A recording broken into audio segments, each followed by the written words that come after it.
반갑습니다. 이정태 목사입니다.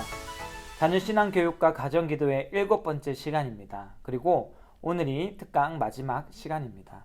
지금까지 끝까지 이 강의를 들어와 주신 우리 성도님들께 감사를 드리고요. 오늘 마지막 시간까지 힘을 내서 참여해 주시면 감사하겠습니다. 지금까지 두 가지 큰 주제를 가지고 이야기를 했었습니다. 자녀 신앙 교육이라는 주제, 이어서 가정 기도회라는 주제를 살펴봤는데요. 이 두 가지 주제가 따로 동떨어져 있는 것이 아니라 자녀 신앙 교육을 위해서 가정 기도회가 굉장히 좋은 수단이 된다.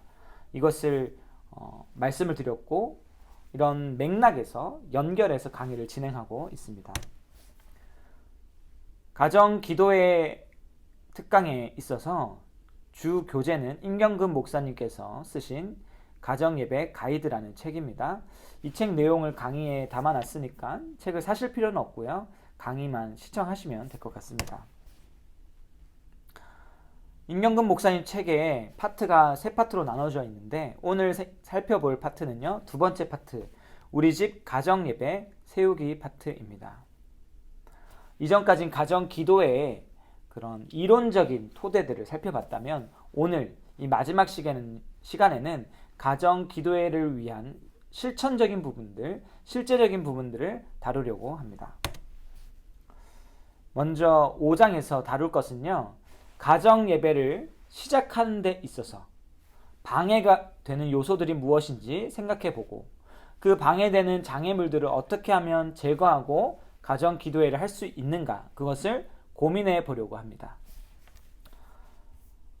한국 교회의 가정 기도회가 뿌리가 거의 없습니다. 전통이 별로 없기 때문입니다. 그런 가운데서 가정 기도회를 한다는 것 굉장히 어려운 일이고 어색한 일입니다. 그럼에도 불구하고 해야 되는 그 중요한 이유가 있기 때문에 그 어려움을 이겨내고서라도 이 일을 하려고 하는 것이죠. 쉬워서 하는 것이 아니라, 가정 기도회 드리는 것이 너무 간단한 일이어서 가정 기도회를 하는 것이 아니라, 가정 기도회가 어렵지만 가치가 있기 때문에 한다는 것 꼭 기억해 주셨으면 좋겠습니다. 가정 기도회를 시작하려고 할 때 가장 첫 번째 대두되는 문제는 바로 이겁니다. 시간. 가정 기도회 해야 합니다. 합시다 라고 하면요, 시간이 없어요 라고 대답이 돌아옵니다. 왜 시간이 없을까요? 아빠는 일하고, 엄마도 일하거나 가정을 챙기고, 그리고 자녀들은 학교 가고 학원 가고 하니까 바쁘죠. 물론 유치부 같은 경우는 학교 학원을 안 가니까요, 가정 기도회를 드리기 그나마 가장 좋은 환경에 있다고 봅니다. 그러나 아이들이 점점 자라면 자랄수록 가정이 한 자리 한 시간 모이는 건 정말 어려운 일입니다. 그런데 바쁜 와중에도 꼭 하는 일들이 있을 겁니다. 또 어떤 경우에는 더 중요한 일이 생기면 더 중요한 일을 하게끔 되어 있습니다. 예를 하나 들어보자면 이런 겁니다. 제가 할 일이 너무 많지만 제가 만약 다리가 다쳤습니다. 그러면 병원 가는 일을 미룰 수 있습니까? 당장 오늘 출근도 해야 되고 당장 오늘 약속도 잡혀 있다고 해도 다리가 다쳤으면 병원에 갑니다. 왜냐하면 제 육신이 제가 하는 일보다 더 중요하기 때문이죠. 아무리 중요한 일이라 할지라도 더 중요한 일이 생기면 상대적으로 미룰 수 있는 것이죠. 가정 기도회도요, 같은 맥락에서 이해할 필요가 있습니다. 가정 기도회의 중요도가 어떤 것인가 우리가 좀 생각해 봐야 하는 것이죠. 우리 삶에서 가장 중요한 것이 있다면 그것은 바로 영생의 문제일 겁니다. 하나님과의 관계의 문제일 것입니다. 그런데 이 영생을 위해서 줄 수 있는, 가정 가운데 할 수 있는 가장 좋은 일이라고 할 수 있는 것이 바로 가정 기도회인 것이죠. 물론 교회 생활하는 것을 빼고, 교회 생활은 성도의 기본이잖아요. 교회 생활하는 것을 제외하고 가장 중요하다고 할 수 있는 것, 또 가장 실천할 수 있는 가장 좋은 것 중에 하나가 가정 기도회일 것인데, 그렇다면 이 가정 기도회의 중요성은요, 다른 말로 할 필요가 없는 것이죠. 굉장히 중요한 겁니다. 임경근 목사님 책에 이런 내용이 나옵니다.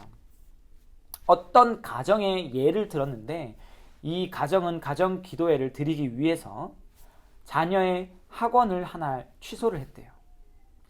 이 우리가 살아가는 시대 가운데 학원을 하나 취소한다는 게 재정 형편이 어렵지 않는다는 전제 하에서 학원을 하나 취소한다는 게 참 쉬운 일은 아닙니다.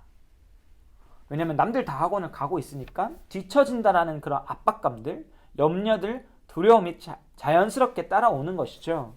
그럼에도 불구하고 자녀 신앙교육을 위해서 학원 스케줄 하나 뺄 수 있는 그런 결정들을 하는 사람들이 있는 것이죠.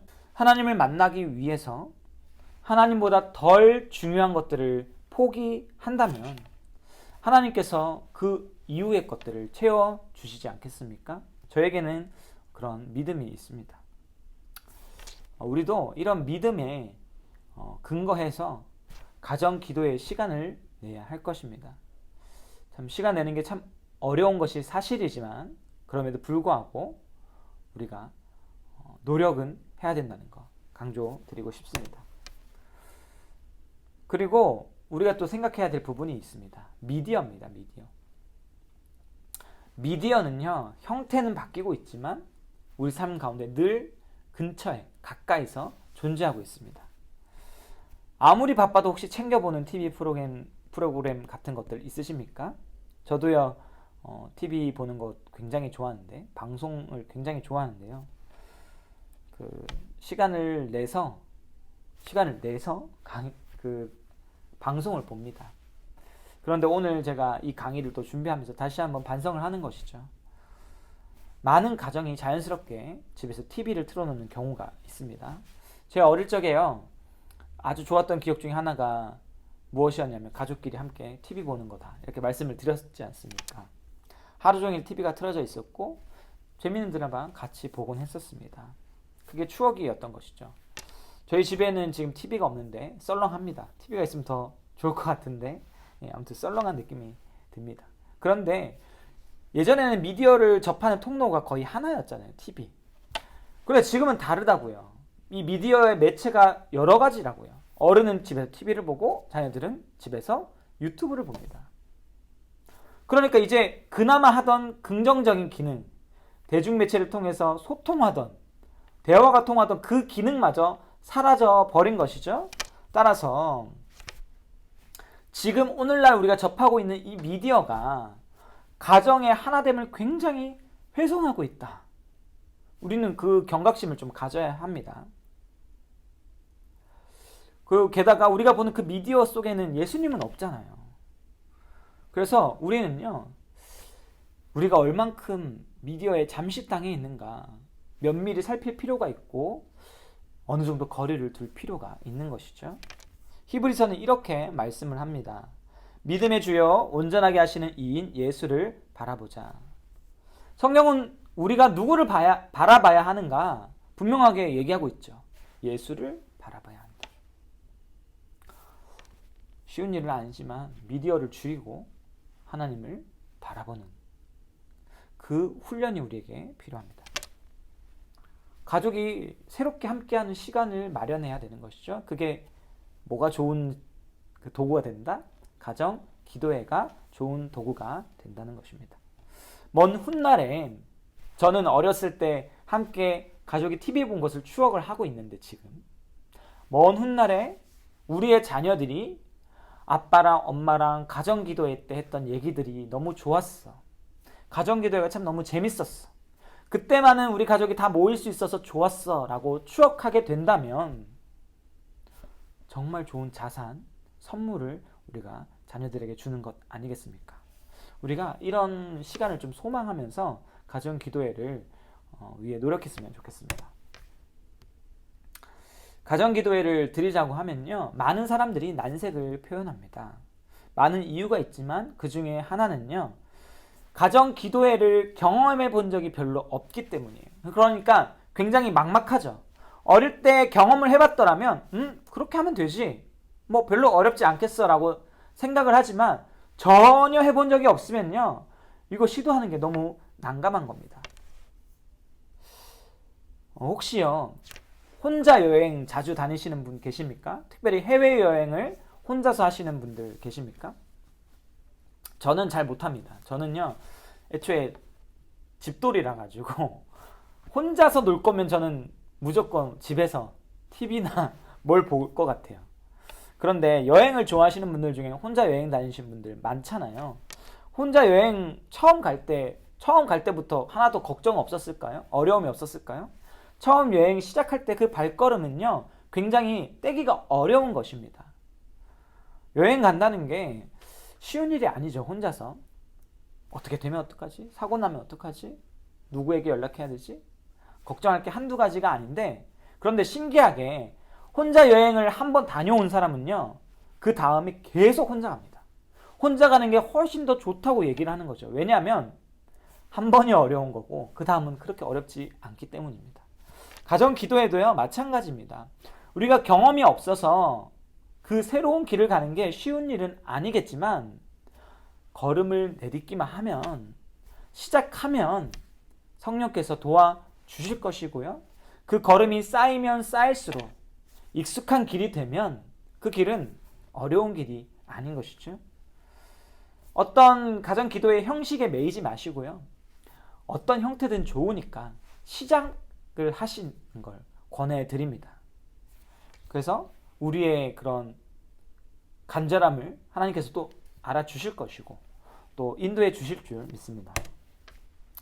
가정 기도회를 가로막는 또 다른 장애물이 있는데 바로 귀차니즘입니다. 게으름이죠. 게으름은 대부분의 사람들에게 기본적으로 탑재되어 있는 그런 능력이랄까요?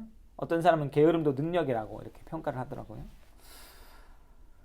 특별히 우리가 어떤 일에 게으름이 많이 생기냐면 하나님께 가까이 갈 수 있는 일에 게으를 때가 되게 많습니다. 왜냐하면 죄의 속성이기 때문이죠.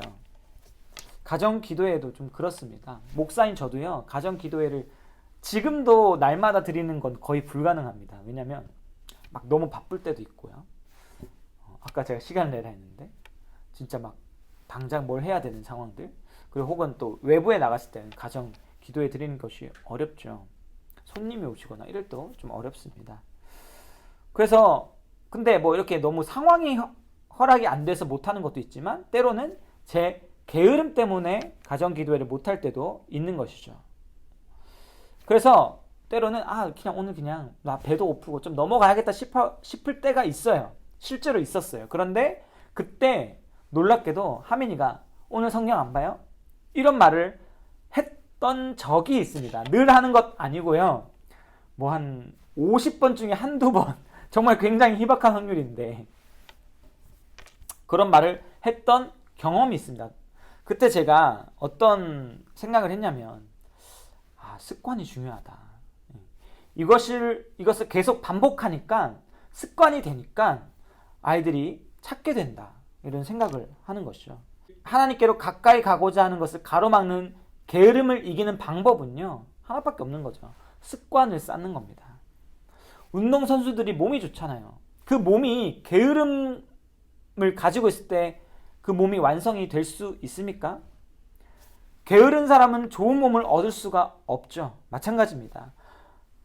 영적으로 건강한 가정을 세우기 위해서 규칙적인 습관들, 노력들, 흘리는 땀이 없다면, 게으름을 이겨내지 못한다면 영적으로 건강한 가정, 신앙적으로 올바른 가정 세워가는 것은 당연히 어려운 일이 될 것이죠. 그래서 이런 습관들을 만들어야 합니다. 그래서요, 이 습관 만들려면 시간을 길게 가지면 안 돼요. 처음에는 쉽게 가야 됩니다. 1분, 나중에는 3분 이렇게 하십시오. 저는 지금 한 2분 정도 하는 것 같아요. 1분에서 시작했는데 지금 한 2분 정도 됩니다.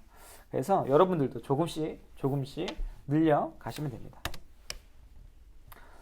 앞서 5장에서는요, 가정 기도회를 드릴 때 방해되는 것이 무엇이었는가 살펴봤는데 6장에서는요, 가정 예배를 행복하게 만들어 가야 한다.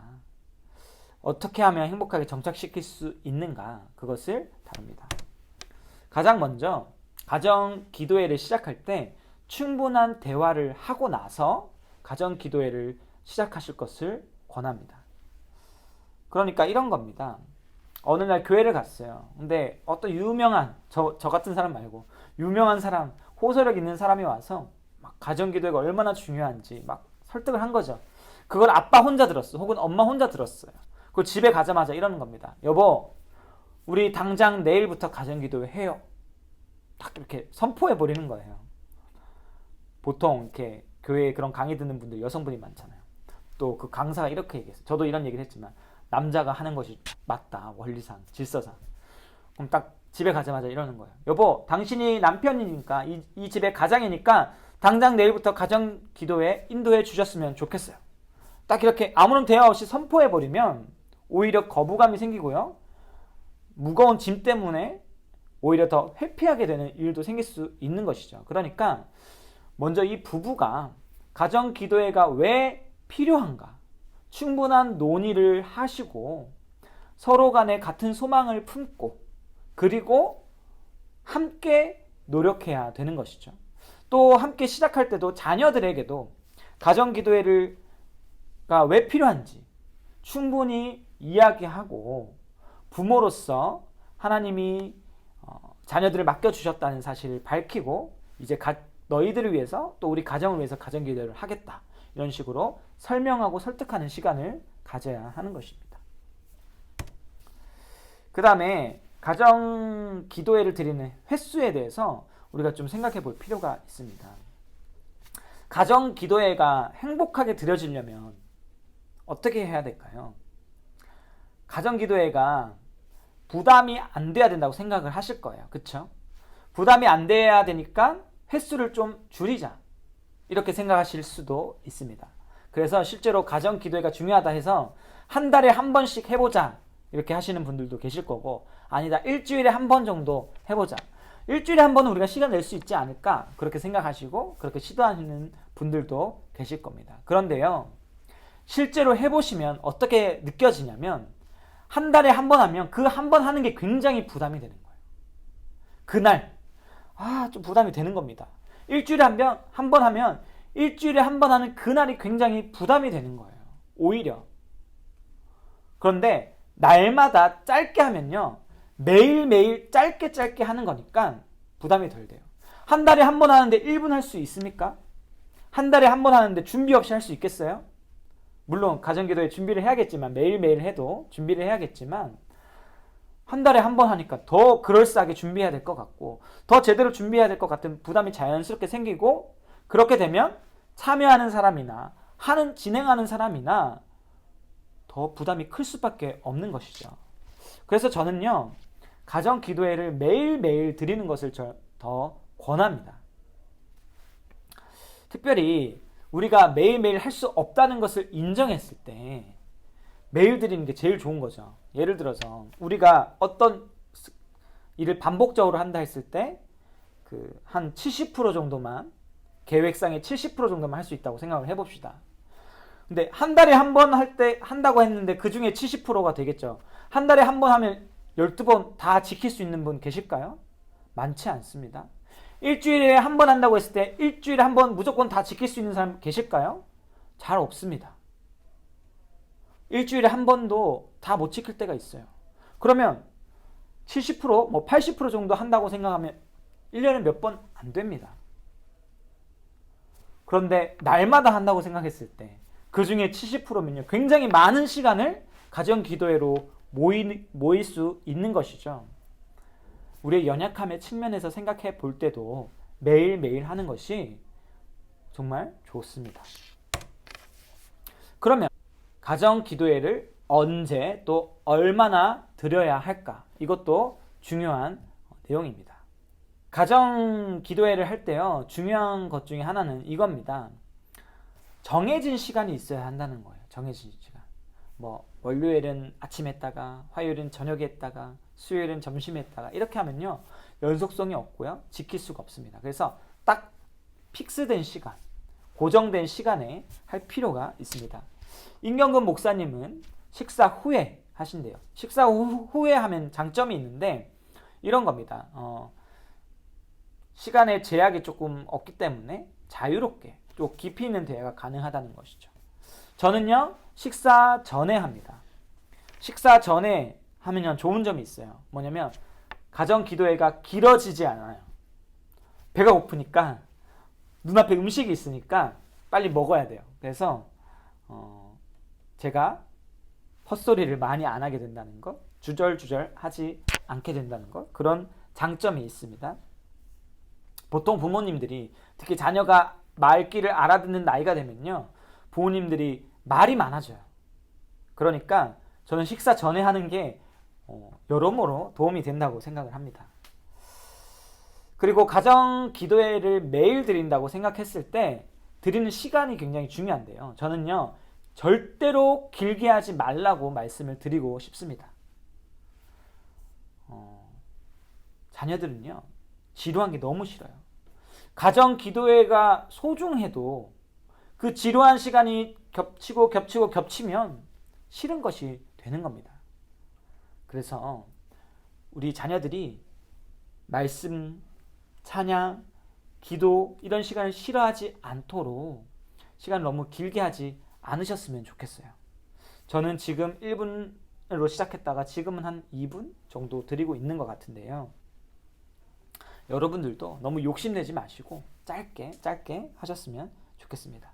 그러다 자녀들이 장성하면요, 질문도 할 수 있잖아요. 그러니까 인도자가 시간을 길게 하지 마시고 질문해서 자녀들이 답변하는 것에 대해서는 뭐 긴 시간을 가져도 자녀들이 하고 있는 것이니까 그것은 저는 시간이 길어도 된다고 생각을 합니다. 아무튼 정해진 시간에 하고 또 길지 않게 하는 것, 이게 포인트입니다. 그리고 가정 기도회를 드리는 그런 순서들 뭐 정해준 건 없지만 좋은 순서를 알려드리면 찬양을 하고 말씀을 읽고 기도를 드리는 형태로 마치는 것이 이상적이다 할 수 있겠죠. 그때 이제 시작은 찬송으로 주로 하지 않습니까? 찬송의 경우 곡조가 있는 고백이기 때문에 신앙의 고백이기도 하고 하나님을 향한 송영이기도 하고 간절한 기도이기도 하지 않습니까? 이러한 맥락에서 찬송을 하는 건 참 좋은 일입니다. 그리고 자녀들이 찬송을 하는 건 굉장히 좋은 일입니다. 특별히 찬송가에 있는 찬양을 배운다는 것은 이후에 공예배 참석을 할 때에도 굉장히 도움이 되는 것이죠. 아이들이 공예배 자리에 가서 나만 모르는 찬양을 하는 거 굉장히 버티기 힘들어해요. 근데 집에서 찬송가를 즐겨 듣고 부를 수 있게 되면 교회 가서 이거 내가 아는 찬송이네 하면서 따라 부를 수 있는 그런 긍정적인 효과도 있는 것이죠. 그러니까 찬송가를 가정기도회 때 불러보시는 것, 근데 다 부르면 좀 쉽지가 않으니까 1절만 한번 불러보시는 것 저는 추천을 드립니다. 그리고요, 뭐 찬송가를 안 하실 경우에 자녀들이 아는 그런 찬양들 있지 않습니까? 그런 것들로 해봐도 좋을 것 같습니다. 너무너무 그 압박을 안 받으셨으면 좋겠는데 날마다 새로운 찬양을 고른다는 압박들 갖지 않으셨으면 좋겠어요. 그냥 똑같은 거 몇 개월씩 해도 됩니다. 아니 뭐 그냥 주제곡 정해놓고 우리 가족은 이것만 할 거야 해놓고 계속 그것만 하는 것도 뭐 나쁜 일 아닙니다. 특히 아이가 어리면요, 아는 게 없잖아요. 그러면 그냥 그때는 새로운 찬양 가르치기 참 좋을 때니까 이럴 때 새로운 찬양을 뭐 한 달씩 가르쳐 주시는 것도 좋을 것 같습니다. 특별히 제가 집에서 가정 기도회를 할 때 부르는 찬양이 있는데요. 그거 하나 소개시켜 드리겠습니다. 유튜브에 검색해 보시면 나오는데 엘키즈의 주의 말씀은 내 발에 등이요라는 곡입니다. 많이 들어본 제목 아닙니까? 네, 시편 말씀입니다. 시편 119편 105절 말씀인데요. 말씀 그 한 절 그대로의 곡을 붙인 거라서 저는 굉장히 이 곡을 좋아합니다. 이 고백하는 것 자체가 말씀의 고백을 삶으로 가져와서 우리의 입술로 부르는 것이기 때문에 저는 성경이 가르치는 찬양의 의미, 찬송의 의미에 굉장히 부합하는 곡이라고 생각을 하고 곡조가 단순하고 쉽습니다. 그리고 특별히 아이들이 따라 부를 수 있는 노래고 아이들 노래로 만든 것입니다. 그래서 아이들 암송용으로 만든 것이거든요. 그래서 이 찬양 부르기만 해도 말씀 한 절을 외울 수 있는 것이죠. 저희 하민이가 사실 이거 거의 다 알고 부를 수 있는데 요새는 조금 안 부르려고 해요. 그래서 그거 좀 바꿔볼까 생각은 하는데 나중에 유치부가 또 다시 모이게 되면 저는 이 찬양을 유치부 주제곡처럼 한번 써볼까 생각하고 있는 그런 찬양입니다. 네, 찬양 소개였습니다. 그 다음에 찬송 후에 성경을 읽으라 제가 말씀을 드렸는데 어떤 말씀을 읽으면 좋을까 제가 좀 안내를 해드리자면 가정 기도에 틀이 없다면 그 부모가 정해야 되잖아요. 그럴 경우에 제가 팁을 드리자면 이런 겁니다. 본문을 길게 잡지 마십시오. 특별히 우리는 지금 유치부 가정이기 때문에 본문을 읽는 그 시간 동안 아이들은 제대로 집중하지 못해요. 그래서 저는 오히려 그 독립적으로 한 절씩 읽어도 의미가 담겨 있는 그런 구절들을 읽으시는 것을 추천합니다. 그래서 서신서에 나오는 몇몇 분명한 진리를 선포하는 그런 구절들 읽어주셔도 좋을 것 같고 혹은 시편 말씀들 읽어주시면 좋을 것 같습니다. 저는 시편을 가지고 거의 한 6개월, 7개월 한 그 정도 했던 것 같아요. 시편 같은 경우는 그 자체 그대로가 하나님을 향한 찬양이기 때문에 읽어주시기만 해도 좋습니다. 그리고 성경을 읽을 때요, 막 이거 의미를 설명해 줘야 돼 이런 강박에 빠지지 않으셔도 됩니다. 그냥 읽는 것 자체로 끝내셔도 됩니다. 그리고 나중에 자녀가 자라서 이야기를 들을 수 있는 나이가 됐다. 그럴 때는 성경 본문을 길게 읽어주시고 나중에 뭐 저한테 좀 물어보시면 제가 성경 이야기책 좀 추천을 해드릴게요. 뭐 두란노 이야기 성경 뭐 이런 거 있거든요. 그런 거를 그 본문을 따라서 읽어주시는 것도 뭐 나쁘진 않습니다. 이후에 나중에 자녀가 장성하면 좀 잘하면 그렇게 하셔도 좋을 것 같습니다. 그리고 가정 기도회를 할 때 이 부분이 조금 걸리잖아요. 누가 말씀을 나누지? 이런 고민들이 생깁니다. 목사님처럼 뭔가 이렇게 좀 길게 하려면 쉬운 일이 아닌데 이런 부담이 드시는 거죠. 그런데 이런 부담 전혀 가지지 마십시오. 앞에도 얘기했지만 너무 부담되면 그냥 말씀을 읽기만 하세요. 하나님 말씀을 읽는 그 자체가 능력이 있습니다. 그래서 그렇게 하시고 한 절을 읽고 그 한 절의 의미를 조금만 쉽게 설명해 주는 것, 그것으로도 충분합니다. 그러니까 뭐 막 설명해 줘야지, 목사님처럼 뭐 길게 얘기해 줘야지 그렇게 생각하지 마시고 편안하게 하시면 될 것 같고, 지금 제가 유치부를 통해서 가정 기도의 가이드를 제공할 생각이거든요. 구조가 이렇습니다. 요일별로 월요일에서 토요일까지 준비되어 있고 월요일 날 한 구절 읽고 그 내용에 대한 짧은 코멘트를 제가 적어놨습니다. 보고 읽으시면 됩니다. 그거 한 절 읽고 한 절 읽는데 그 코멘트 읽는데 1분이 안 걸린다고 저는 생각을 하는데요. 그 핸드폰으로 전송해 드릴 테니까 그걸 가지시고 그대로 따라 하셔도 됩니다. 그러면 부담이 없으시잖아요. 그런데 이제 그런 도구가 없을 때 성경을 그런 강박적으로 설명해야 된다, 그런 생각은 하지 않으셔도 된다는 겁니다. 그리고 가정 기도회를 할 때 분위기라는 게 되게 중요한데 편안한 분위기를 좀 가지셨으면 좋겠어요. 엄숙한 분위기를 만들기 위해서 아이들 막 굉장히 나무라고 막 야단치고 혼내고 이럴 수도 있는데 그러지 마시고요. 아이들이 앞서 얘기했던 것처럼 가정 기도회가 추억으로 남을 수 있도록 부드럽고 편안한 분위기 아래서 좀 하시면 좋을 것 같아요. 내가 아빠니까 엄마니까 내 권위에 무조건 순종해, 이런 식으로 강압적으로 하지 말라는 이야기입니다. 그러나 이 시간이 중요한 시간이기 때문에 자녀가 악한 반응을 할 때요, 그때는 자녀를 가르칠 필요가 있죠. 그래서 적당한 밸런스를 가지시고 좀 적절한 지도, 그러나 엄하지 않게 이 시간을 좀 만들어 가시면 좋을 것 같습니다.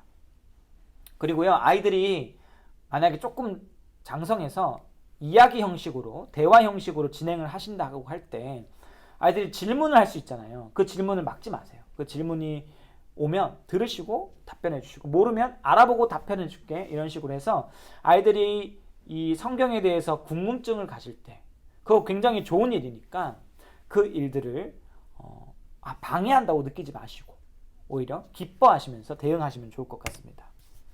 그리고 가정기도회를 기도로 마무리하는 것 당연한 것이겠죠. 가장 좋은 것, 저는 이상적으로 생각하는 것은 남편이 인도했으면 아내가 들은 그 말씀의 구절들을 기억하면서 그 말씀의 근거에서 짧게 마무리 기도하는 것, 이거 좀 좋다고 생각을 합니다. 혹은 주기도문으로 가족이 함께 마무리하는 것도 굉장히 좋습니다. 왜냐하면 주기도문은 애초에 날마다 하라고 우리에게 주어진 기도입니다. 일용할 양식을 구하잖아요. 일용할 양식을 일주일에 한 번만 구하면 안 되잖아요. 그러니까 이 주기도문을 가정기도에, 매일 드리는 가정기도의 마무리 기도로 드려도 좋을 것 같고요. 아니면 또 돌아가면서 시키는 것도 나쁘지 않습니다. 저희 하민이도 점점 자랄수록 자기 자아가 강해지면서 거절을 많이 하긴 하는데, 불과 한 몇 개월 전만 해도 가끔 기도를 했거든요. 그때 진짜 생각지도 못하는 그런 기도들을 할 때가 있어요. 그러니까 이 기도의 훈련 가운데 아이들도 잘한다는 거, 우리가 좀 기억하고 소망하면서 아이들에게 맡겨줘도 됩니다. 짧아도 되니까요. 아이들에게도 맡겨주는 일도 해도 좋을 것 같습니다. 그리고 중요한 거, 기도할 때 길게 하지 마세요. 막 저기 북한을 위해서, 저기 가난한 사람들을 위해서, 이런 건 개인의 경건 생활, 기도 생활을 하시고 다 같이 모여 있는 그 자리에서 들은 말씀, 그날 읽은 말씀에 대한 내용만 기도하시는 것이 가장 좋습니다. 이제 강의를 마칩니다. 자녀 신앙 교육이라는 것, 우리 가정을 하나님의 가정으로 만들어 간다는 것, 그것은요, 하나님께서 부모에게 주신 중요한 사명입니다. 사명입니다. 사명. 이 일을 위해서 우리에게 자녀를 주신 거예요. 하나님은 우리를 통해서 경건한 자손을 얻기를 원하십니다. 이 일에 우리가 충성되기를 원하고요. 이것을 위해서 가정기도회라는 도구를 제시해 드렸습니다.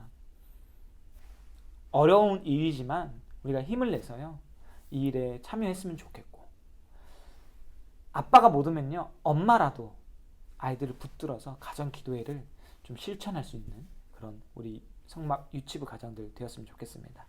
이것을 위해서 저는 이제 이 강의를 마치고 가정예배 가이드 만드는 일에 제가 최선을 다하겠고요. 그리고 우리 유치부 가정들을 위해서 제가 기도하겠습니다.